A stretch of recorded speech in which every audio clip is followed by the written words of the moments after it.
Academy. Today my lecture is about the major branches of statistics.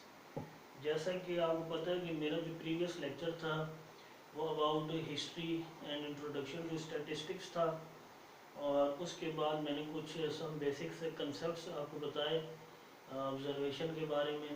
तो आज मेरी जो वीडियो है वो ब्रांचेस ऑफ स्टैटिस्टिक्स के बारे में।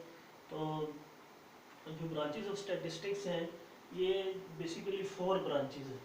यहाँ पे 4 ब्रांचेस हैं कि there are 4 branches of statistics के मेजर जो ब्रांचेस हैं स्टैटिस्टिक्स की वो क्या कितनी है, 4 हैं। और उनमें से ये कुछ चार लिखी हुई हैं, 4 ब्रांचेज हैं और ये 4 लिखी हुई हैं। जिनमें से जो सबसे पहली है वो थ्योरेटिकल स्टैटिस्टिक्स है। यहाँ मैंने शॉर्ट फॉर्म में स्टैट लिखा है, इसका मतलब ये है कि वो स्टैटिस्टिक्स ही है। दूसरे नंबर पे हमारे पास डिस्क्रिप्टिव स्टैटिस्टिक्स आ जाती है, नंबर 3 पे इन्फेरेंशियल और नंबर 4 पे अप्लाइड स्टैटिस्टिक्स। आपने वीडियो को लास्ट तक देखना है, तो जो कंसेप्ट मैं इंशाल्लाह आपको देना चाह रहा हूँ ताकि आपको इसकी समझ आ सके। नंबर 1 अभी चलते हैं हम पहली ब्रांच की तरफ जो कि है थ्योरेटिकल स्टैटिस्टिक्स। तो this branch of statistics deals with the formula और rules that are used in statistical science, that are used in statistical work. यानी कि आपने यहाँ पे 2 चीज़ें देखनी है, सबसे पहले फार्मूला है और रूल्स है। इसी तरह जो आगे ब्रांचेस होंगी उनके बारे में भी मैं आपको बताऊंगा कि उनमें से 2 चीज़ें ऐसी होंगी, अगर आप उनको अपने जहन में बिठा लेंगे इंशाल्लाह तो आपको ये चारों चीज़ें इजीली समझ आ जाएंगी। जो ब्रांचेस कि ये जो पहली ब्रांच है स्टैट्स की, ये कहती है कि this branch of statistics deals with the formula और रूल्स। ये जो फर्स्ट ब्रांच ऑफ स्टैटिस्टिक्स है जिसे हम थ्योरेटिकल स्टैट कहते हैं, ये उन फार्मूला और रूल्स को डील करती है जो कि यूज इन स्टैटिस्टिकल वर्क, जो यूज़ होती हैं, इस्तेमाल होती है स्टैटिस्टिकल वर्क में। अब आप सोच रहे होंगे कि स्टैटिस्टिकल वर्क क्या चीज़ है। तो स्टैटिस्टिकल वर्क से मुराद ये कि जो आगे फर्दर हमारे पास जो ब्रांचेस हैं जिस तरह डिस्क्रिप्टिव, इन्फेरेंशियल और अप्लाइड, ये फार्मूला रूल्स इन ब्रांचेस में यूज़ होते हैं। इनको हम कहते हैं statistical work that are used in descriptive stats, inferential and applied statistics. तो एक दफ़ा मैं फिर रिपीट करता हूँ कि थ्योरेटिकल स्टैट्स हम उसको कहते हैं जिसमें उस ब्रांच को कहते हैं जो फार्मूला और रूल्स को डील्स करती है in statistical, that are used in statistical work. अब आते हैं डिस्क्रिप्टिव स्टैट्स की तरफ। तो जैसा कि नाम से ज़ाहिर हो रहा है, डिस्क्राइब यानी वजाहत। This branch of statistics deals with the method and principle of collecting. अब यहाँ पे 2 चीज़ें आपने याद रखनी है, कौन कौन सी। सबसे पहले ये मेथड और नंबर 2 की जो है प्रिंसिपल। अब बेसिकली इसका कहने का मतलब क्या है, ये कह रही है कि ये जो ब्रांच ऑफ स्टैट्स है ये डील्स करती है मेथड के साथ और प्रिंसिपल के साथ ऑफ कलेक्टिंग। क्या करना है, collecting, observing and finding the salient features of data. यहाँ पे मैं डाटा लिखना भूल गया। क्या मतलब कि ये जो हमारे पास सेकंड ब्रांच है ये क्या करती है, ये उन मेथड्स और प्रिंसिपल को डील करती है जिसमें हम डाटा को क्या करते हैं, कलेक्ट करते हैं। यहाँ पे लिखा हुआ कलेक्ट, ऑब्जर्व करते हैं, डाटा को ऑब्जर्व करते हैं और उसकी features, finding the salient features of data, कि हम डाटा को चेक करते हैं कि आया उसमें कोई एरर तो नहीं है। ये जो ब्रांच है वो इस मेथड और प्रिंसिपल के साथ डील करती है जिसमें हम डाटा को कलेक्ट करते हैं, ऑब्जर्व करते हैं और देखते हैं कि आया वो इसमें कोई एरर तो नहीं है, यानी वो एक्यूरेट जा रही है, ये डाटा हमारे पास एक्यूरेट है। तो अब चलते हैं हम थर्ड की तरफ जो कि है inferential statistics. This branch of statistics deal with the procedure.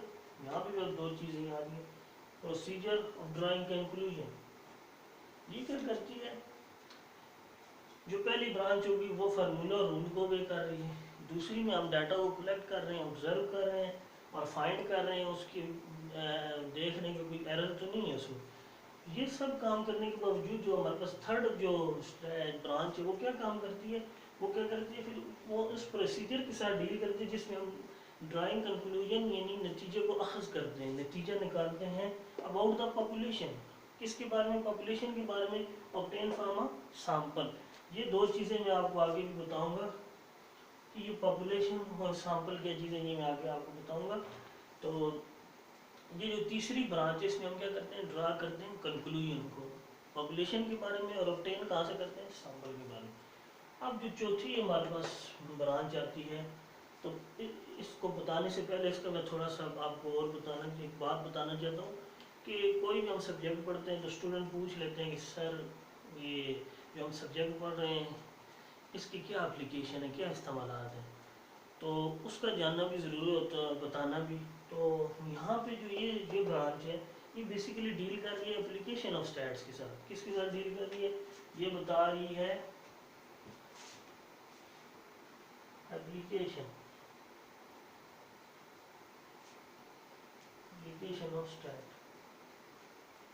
ये बता रही है एप्लीकेशन के स्टैट्स हम कहाँ कहाँ पे यूज़ कर सकते हैं।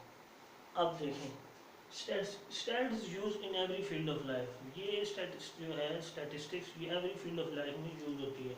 अप्लाइड स्टैटिस्टिक्स का यहाँ पे मतलब क्या हुआ कि mean that it is used in the field of business, ये कहाँ कहाँ यूज होती है, business, economy, biometry, agriculture, banking and insurance etcetera. Basically इसका मतलब है कि ये कहाँ कहाँ पे अप्लाई होती है, स्टैट्स कहाँ कहाँ पे यूज़ होती है, उसके बारे में ये अप्लाइड स्टैट्स हमें बताती है।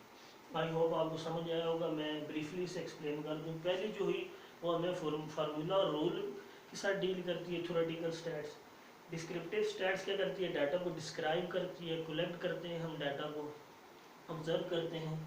जो हमारे पास तीसरी चीज़ है इन्फ्रेंशियल स्टैटिस्टिक्स, तो मैं आपको पॉपुलेशन और सैंपल के बारे में भी बताऊंगा। जैसे कि मैं ब्रांचेस का समझा रहा था, आपको एक्सप्लेन कर रहा था, उसमें 2 पॉइंट्स आए थे पॉपुलेशन और सैंपल का, तो मैं ज़रा इसको भी एक्सप्लेन करना ज़रूरी है। ये भी इम्पोर्टेंट डेफिनेशन है और इससे आगे कुछ जुड़ी डेफिनेशन होंगी। तो आज चलते हैं पॉपुलेशन की जानिब। तो पॉपुलेशन की जब आपने वर्ड सुना होगा तो आपके जहन में हुआ होगा कि शायद इससे मतलब होगा लिविंग थिंग्स। तो इसमें नॉन स्टैट्स की ज़ुबान या स्टैट्स इसे डिफरेंट तरीके से डील्स करती है। पॉपुलेशन से मुराद लिविंग थिंग्स भी हैं, नॉन लिविंग थिंग्स भी हैं। तो पहले चलते हैं डेफिनेशन की जानिब। तो इन statistics population is used for all individuals which possess some common characteristics। Stats की ज़ुबान में पॉपुलेशन उन इंडिविजुअल का सेट होता है जिसमें same common possesses some common characteristics हों, तो उसको हम क्या कहते हैं, पॉपुलेशन। यानी ऐसी चीज़ों का सेट जिसमें सम कॉमन कैरेक्टरिस्टिक्स हों, तो उसको हम क्या कहते हैं, पॉपुलेशन, स्टैट्स की ज़ुबान में। अच्छा, ये जो इंडिविजुअल्स है इसको हम स्टडी यूनिट्स भी कहते हैं, और ये स्टडी यूनिट्स लिविंग थिंग्स भी हो सकती हैं या नॉन लिविंग थिंग्स भी हो सकती हैं। For example the population of fan produced in a factory during certain period, और the number of fruit trees या apple trees in a garden, the population of apple. और इसके अलावा जी the population of children in a primary school, the population of smoker in a country. तो ये यहाँ पे हमें क्या पता चलता है, पॉपुलेशन में लिविंग थिंग्स भी आ रही हैं और नॉन लिविंग थिंग्स भी आ रही हैं। अब इसमें दो चीज़ें और भी हैं कि पॉपुलेशन जो है फाइनाइट भी होती है और इनफाइनाइट भी होती है। पॉपुलेशन को हम फाइनाइट उस वक्त कहेंगे जब हम इंडिविजुअल्स को क्या कर सकें, काउंट, क्या कर सकें, काउंट। और जब पॉपुलेशन इनफाइनाइट कब होती है, जब हम इंडिविजुअल्स या स्टडी यूनिट्स को ना काउंट सकें, यानी अनकाउंटेबल हो, यानी गिना ना जा सके, उनको हम क्या कहते हैं, इनफाइनाइट। फाइनाइट की तो डेफिनेशन मैंने आपको बता दी कि the children in a primary school is an example of finite population, number of smoker in a country is also finite population. अब इनफाइनाइट की पॉपुलेशन की आपको थोड़ी सी एग्जांपल दे दूं, तो इनमें आ जाता है कि द नंबर ऑफ सन रे on earth, the number of dust particle is an infinite population, कि हम सूरज की शॉ को नहीं गिन सकते वो कितनी है। तो वो जो अनकाउंटेबल हो, जिन्हें ना गिना जा सके, वो क्या होती है, इनफाइनाइट। अब एक और चीज़ जो इम्पोर्टेंट है वो है सैंपल साइज, पॉपुलेशन साइज। जो पॉपुलेशन साइज होता है ना, पॉपुलेशन का जो साइज है उसको हम डिनोट करते हैं कैपिटल एन के साथ। ये चीज़ें आपने मस्ट अपने जहन में बिठा लेंगे क्योंकि आगे क्वेश्चन में यूज़ होंगी कि पॉपुलेशन साइज को हम कहाँ से डिनोट करते हैं, एन के साथ। क्योंकि बाज़ औक़ात जब क्वेश्चन गिवन होता है उसमें सिर्फ ये दिया होता है और हमें देख के पता चल जाता है ये सैंपल नहीं है बल्कि ये पॉपुलेशन का साइज है। तो आई होप आपको इंशाल्लाह समझ आया होगा। अब चलते हैं हम सैंपल की तरफ। सैंपल क्या होता है? Sample is the subset of population.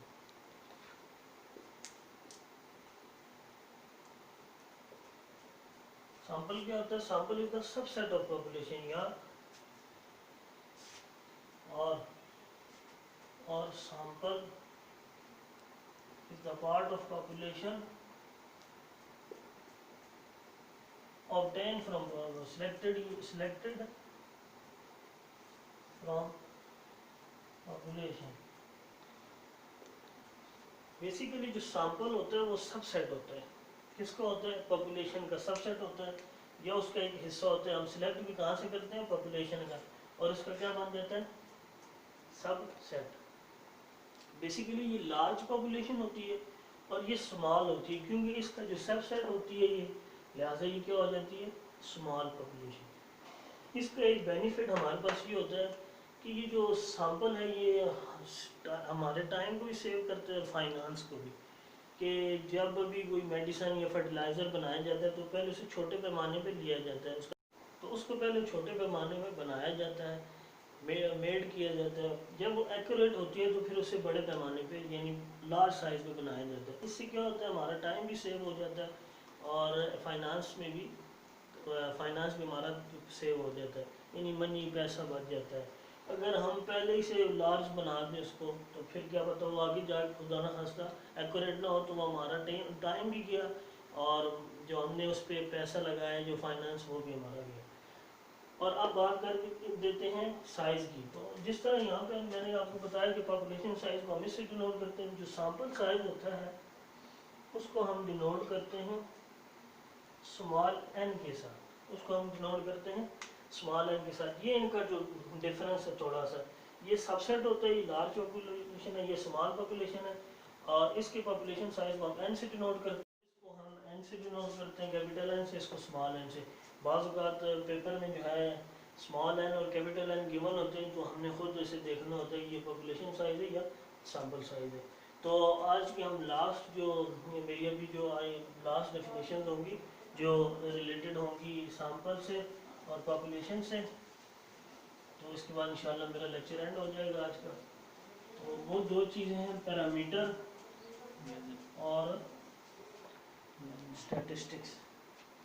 Number 1 है पैरामीटर और नंबर 2 है statistics.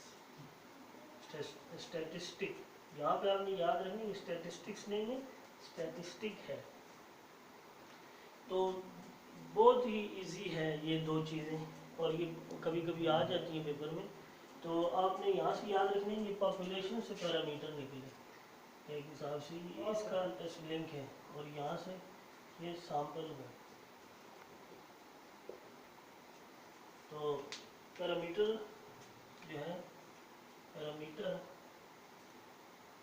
is a value computed from population।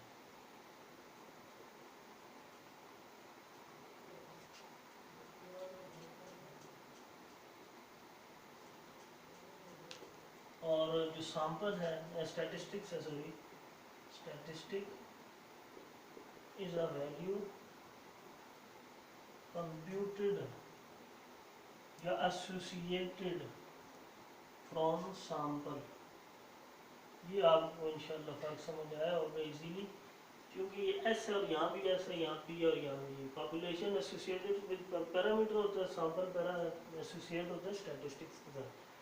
तो अब दो चीज़ें यहाँ पे, एक होता है सिंबल होता है म्यू,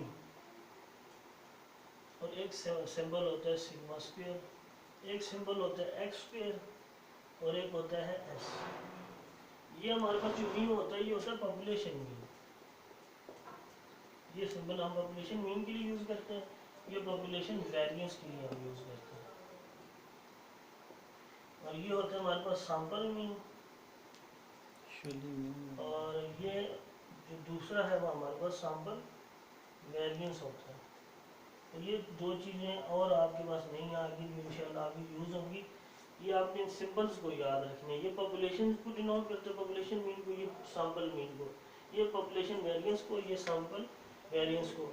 आई होप, मैं उम्मीद करता हूँ कि इंशाल्लाह आज आपको आज का लेक्चर पसंद आया होगा।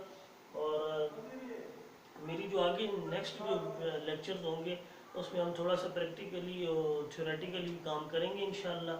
तो आपने चैनल को सब्सक्राइब ज़रूर करना है और बेल के आइकन को प्रेस करना है ताकि नई आने वाली वीडियोस का नोटिफिकेशन आपको मिलता रहे। अपना बहुत बहुत ख्याल रखिएगा। आज के लिए इतना ही। अल्लाह हाफ़िज़।